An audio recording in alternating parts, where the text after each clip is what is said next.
मेरा नाम है मोहित और आपका स्वागत हमारे यूट्यूब चैनल हिस्ट्री चैंपियन में। तो जैसा कि आप जानते हो, आपका जो पेपर होने वाला है सामान्य हिंदी का, कौन सी यूनिवर्सिटी का, जो कोटा यूनिवर्सिटी है, कौन सी यूनिवर्सिटी है, जो कोटा यूनिवर्सिटी है, उसका जो सामान्य हिंदी का जो पेपर होगा, उससे संबंधित जितने महत्वपूर्ण प्रश्न होने वाले हैं सारे के सारे आपको करवाने वाला हूं। और आपके सामने मैं बता दूं, एमसीक्यू बेस्ड पेपर होगा आपका। कैसे बहुविकल्पीय जो प्रश्न होते हैं आपके सामने, एमसीक्यू बेस्ड पेपर होने वाला है। और 2 से 3 आपके सामने मॉडल पेपर कराऊंगा, जो सेम टू सेम 50 एमसीक्यू जो आपके एग्जाम में देखने को मिलेंगे वैसे के वैसे, और उसी से आपके सामने पूरा पेपर आएगा। आपको क्या करना है, वीडियो को पूरा देखना है। क्या करना है, वीडियो को पूरा देखना है, चैनल को सब्सक्राइब कर देना और अपने दोस्तों को जरूर से शेयर कर देना। सभी बच्चों से रिक्वेस्ट है, प्लीज चैनल को जरूर से सब्सक्राइब कर दो। 30,000 सब्सक्राइबर का अपने टारगेट ले रखा है। आप सभी बच्चे भैया टारगेट है वो पूरा करो।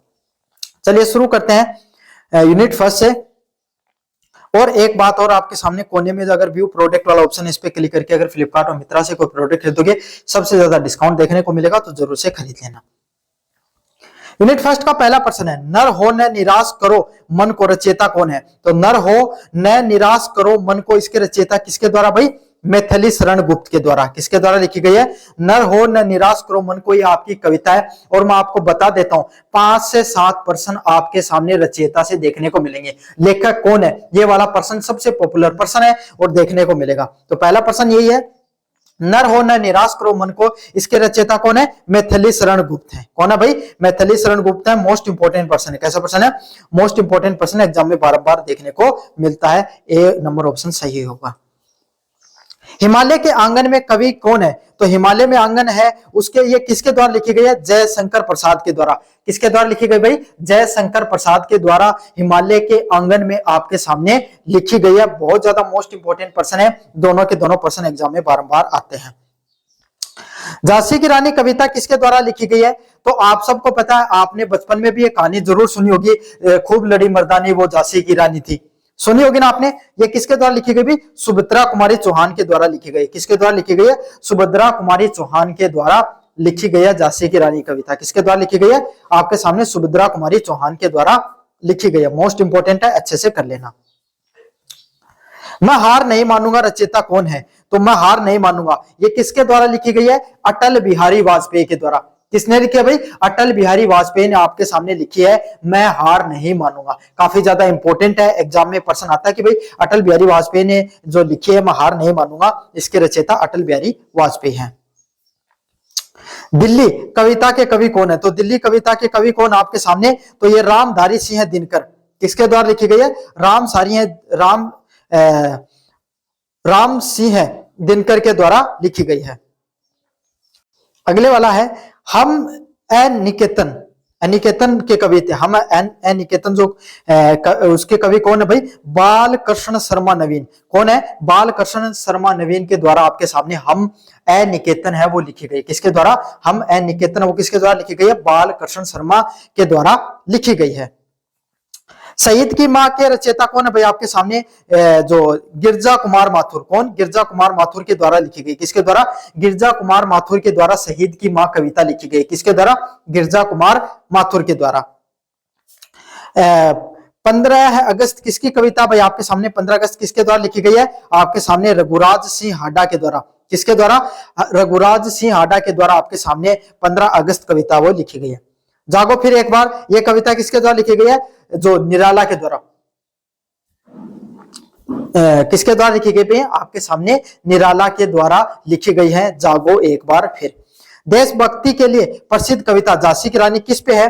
तो झांसी की रानी जो कविता लिखी गई है वो झांसी की रानी जो रानी लक्ष्मीबाई है उनके ऊपर वो कविता लिखी गई है, जो आपके सामने संघर्ष करती है अंग्रेजों के विरोध में, वीरता और साहस का परिचय देती है, उस पर लिखी गई है। तो किस पे है? वीरता और साहस पर लिखी गई है। इसका सही ऑप्शन क्या होगा? ऑप्शन नंबर ए है, वीरता पर लिखी गई है। ऑप्शन नंबर बी है इसका सही आंसर। चलिए अगले वाले यूनिट की तरफ अगर अपन आगे बढ़े, बड़े घर की बेटी के लेखक कौन है? कौन सी जो बड़े घर की बेटी आपके सामने जो लिखी गई है उसके लेखक कौन है भाई? आपके सामने प्रेमचंद के द्वारा। किसके द्वारा लिखी गई है? जो प्रेमचंद है। कौन है? प्रेमचंद है, उनके द्वारा आपके सामने क्या है? बड़े घर की बेटी है वो आपके सामने लिखी गई। किसके द्वारा? प्रेमचंद के द्वारा बड़े घर की बेटी आपके सामने जो कविता है, कहानी है वो लिखी गई है। किसके द्वारा? प्रेमचंद ने ये कविता व कहानी लिखी है। चलिए, नाखून क्यों बढ़ते हैं इसके लेखक कौन है? द्विवेदी।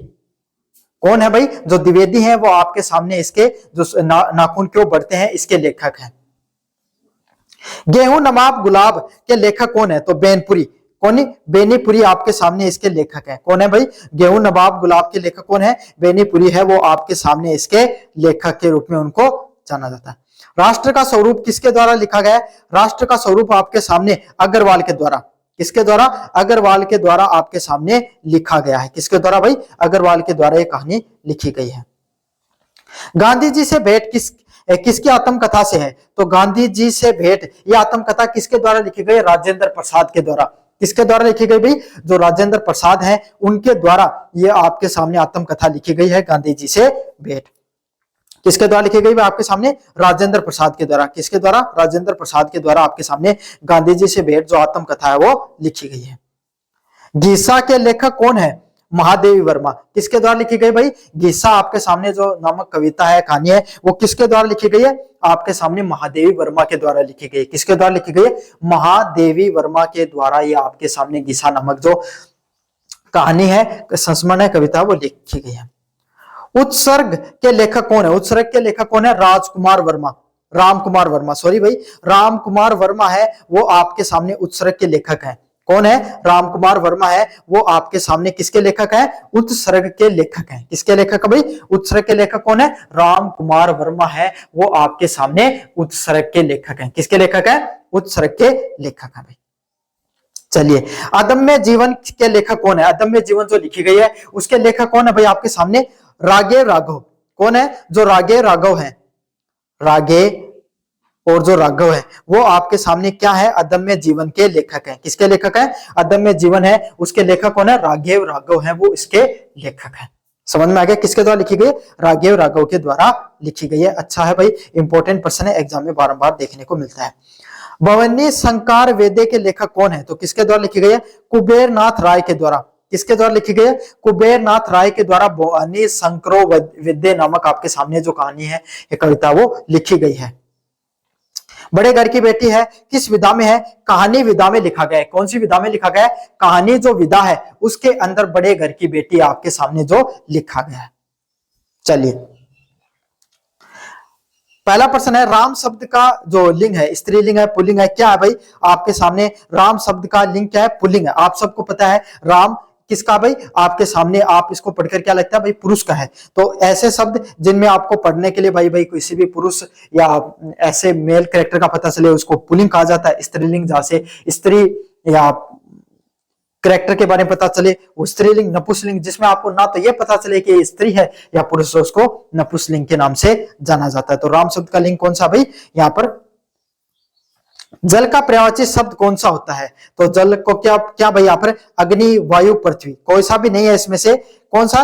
पानी है, वो जल का पर्यायवाची होता है। क्या होता है? जो पानी है वो आपके सामने जो किसका पर्यायवाची है भाई? जो जल का पर्यायवाची है। क्या है? जो पानी है वो आपके सामने जल का क्या है? पर्यायवाची है। अच्छा प्रश्न है, एग्जाम में बारंबार देखने को मिलता है। अगले वाला प्रश्न है, अंधकार का विलोम क्या है? जो अंधकार शब्द है उसका विलोम क्या है? प्रकाश। क्या है भाई? प्रकाश। तो अंधकार जो शब्द होता है उसका क्या विलोम शब्द है? प्रकाश है, वो आपके सामने इसका क्या है? विलोम शब्द है।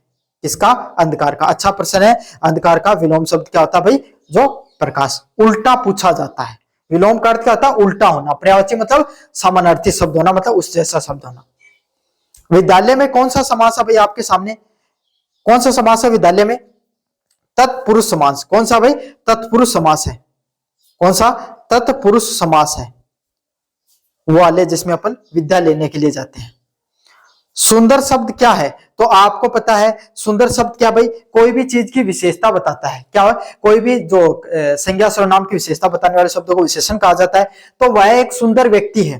तो कैसा व्यक्ति है भाई? सुंदर। व्यक्ति की क्या विशेषता बता रहा है, तो यहाँ पर क्या आएगा? ये क्या है? विशेषण है। क्या भाई? एक प्रकार से विशेषण है। क्या है? विशेषण है। समझ में आ गया? तो कोई भी व्यक्ति वस्तु की विशेषता बताई जाए उसी को विशेषण के नाम से जाना जाता है। तो इसका सही आंसर क्या होगा भाई? एक प्रकार का विशेषण है। वह किस प्रकार का शब्द है? वह क्या आपके सामने? सर्वनाम।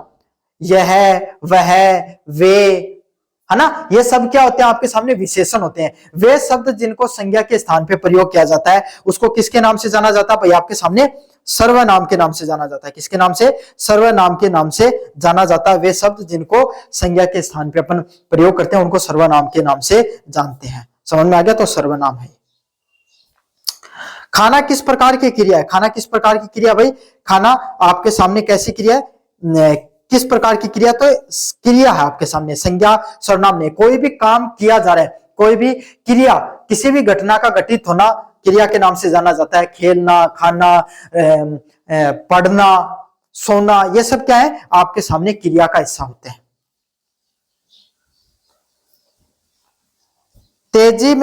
तेजी से कौन सा शब्द है? तो तेजी से कौन सा शब्द है भाई? क्रिया विशेषण शब्द। कौन सा शब्द आता है तेजी से? क्रिया विशेषण।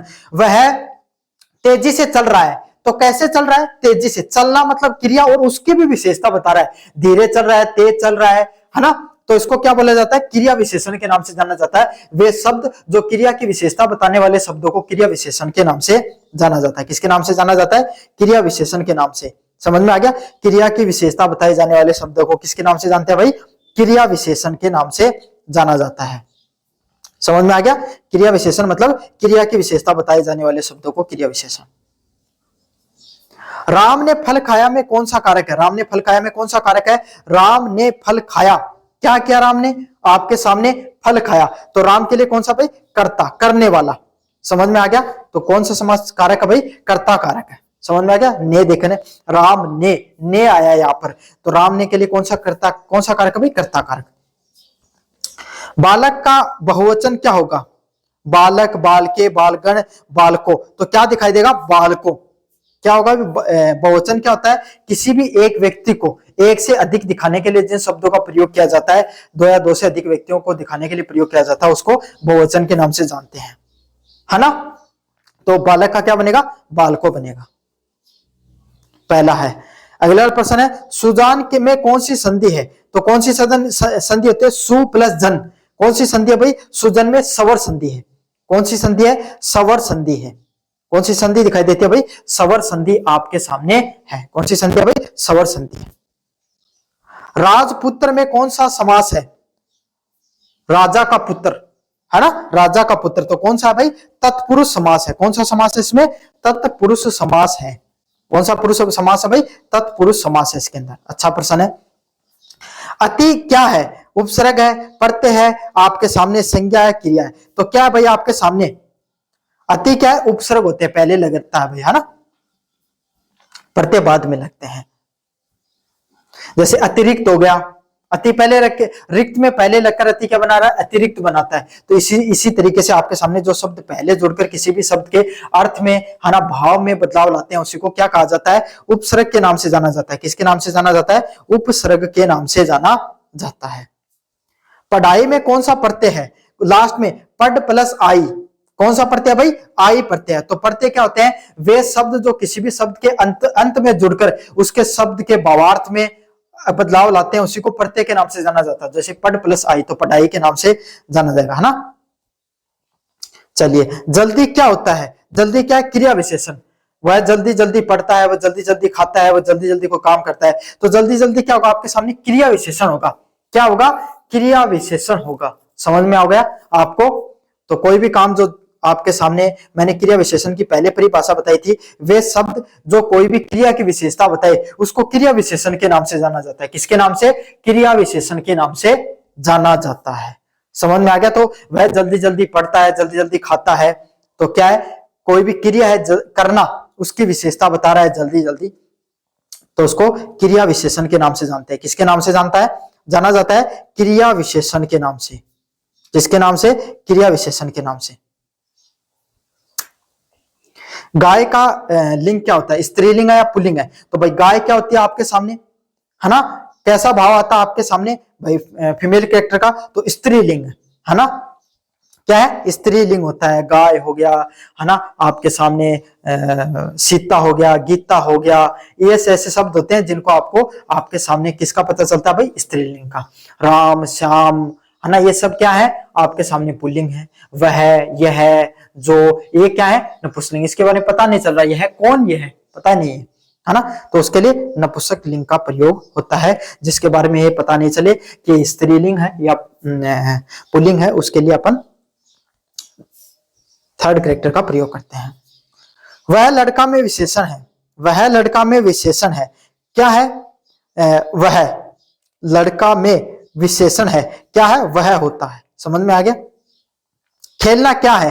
तो खेलना क्या होता है आपके सामने? एक प्रकार की क्रिया। मैंने बताया था ना, खेलना, पढ़ना, है ना, रोना, खाना, ये सब कोई भी क्रिया की जा रही है, कोई भी काम हो रहा होता है, उसको क्रिया के नाम से जाना जाता है। किसके नाम से जाना जाता है भाई? क्रिया के नाम से जाना जाता है।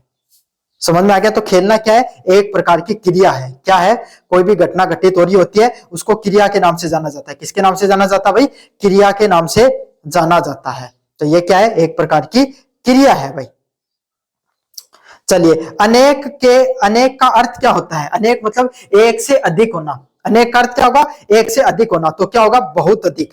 क्या आएगा भाई? बहुत अधिक आता है। क्या आता है? बहुत अधिक आएगा उसमें। क्या आएगा? बहुत अधिक आएगा। अनेक मतलब एक से अधिक होना, बहुत ज्यादा होना, उसको अनेक के नाम से जाना जाता है, मतलब एक से अधिक या बहुत।